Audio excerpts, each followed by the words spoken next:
Noël. Pas toujours facile de vivre pleinement cette fête importante. Comment prendre la mesure de ce que nous fêtons ce jour-là? L'Emmanuel, Dieu Tout-Puissant, qui s'incarne au milieu de nous. Pas facile parce qu'il y a des festivités à préparer.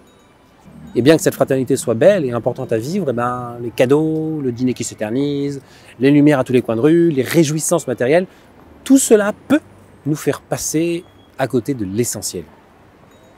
Pas facile non plus de vivre la grâce de Noël quand cette période de l'année est un poids, parce que solitude et souffrance sont alors exacerbées. Alors, comment dépasser tout ça? Comment aller au-delà des distractions terrestres et d'une souffrance accablante? Comment vivre le mystère de Noël? On peut avoir une approche de Noël qui s'appuie sur la simplicité. Je ne parle pas de simplisme, on laisse ça au téléfilm de Noël, mais bien de simplicité. Jésus in the crèche. Simplicité de la crèche et de sa scénographie, simplicité du message de paix et de joie, simplicité de l'arrivée de Dieu tout-puissant sur terre, sous forme d'un bébé.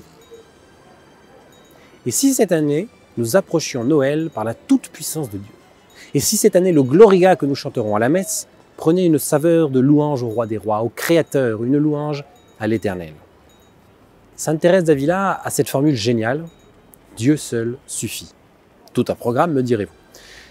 Eh bien, avec Dieu qui, vraiment, en profondeur suffit, eh bien, les distractions terrestres ou la souffrance reprennent leur juste place. Celles de choses temporaires qui n'auront plus lieu d'être quand nous serons face à Dieu. C'est peut-être ça Noël, comprendre intimement que si Dieu est venu auprès de nous, c'est parce que notre vocation est d'aller auprès de lui. Oui, même s'il peut être difficile de l'entendre et de le vivre, Dieu seul suffit. Dieu seul suffit parce que Dieu est tout puissant et tout petit. Parce que ce petiot, c'est Dieu, tout puissant. Alors pour trouver la toute puissance de Dieu, dans cette petite crèche, je voudrais vous proposer une méditation, peut-être originale puisque c'est celle d'un athée, dans la personne de Jean-Paul Sartre.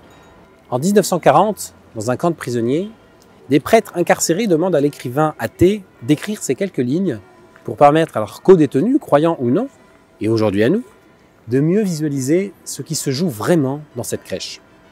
Je vais lire ce texte, vous pouvez fermer les yeux si vous voulez, et méditer avec ce texte donc sur la puissance de cet enfant Dieu.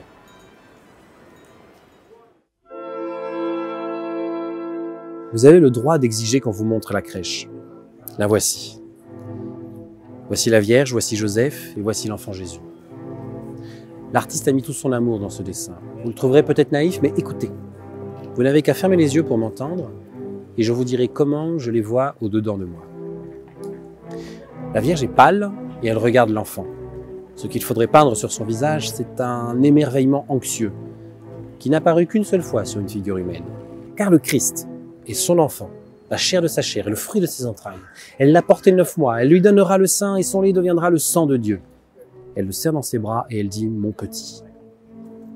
Mais à d'autres moments, elle demeure tout interdite et elle pense « Dieu est là ».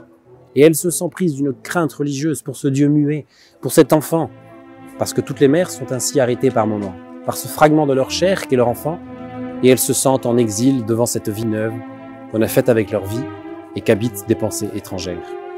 Mais aucun n'a été plus cruellement et plus rapidement arraché à sa mère, car il est Dieu et il dépasse de tous côtés ce qu'elle peut imaginer. Et c'est une rude épreuve pour une mère d'avoir crainte de soi et de sa condition humaine devant son fils. Mais je pense qu'il y a aussi d'autres moments rapides et glissants, où elle sent à la fois que le Christ est son fils, son petit à elle, et qu'il est Dieu. Elle le regarde et elle pense, ce Dieu est mon enfant, cette chair divine est ma chair, il est fait de moi, il a mes yeux, et cette forme de bouche, c'est la forme de la mienne. Il me ressemble, il est Dieu et il me ressemble. Et aucune femme n'a eu de la sorte son Dieu pour elle seule. Un Dieu tout petit qu'on peut prendre dans ses bras et couvrir de baisers, un Dieu tout chaud, qui sourit et qui respire, un Dieu qu'on peut toucher et qui vit. Et c'est dans ces moments-là que je peindrai Marie, si j'étais peintre. Et j'essayerai de rendre l'air de hardiesse tendre et de timidité avec lequel elle avance le doigt pour toucher la douce petite peau de cet enfant Dieu, dont elle sent sur les genoux le poids tiède qui lui sourit. Et voilà pour Jésus et pour la Vierge Marie. Et Joseph, je ne le peindrai pas.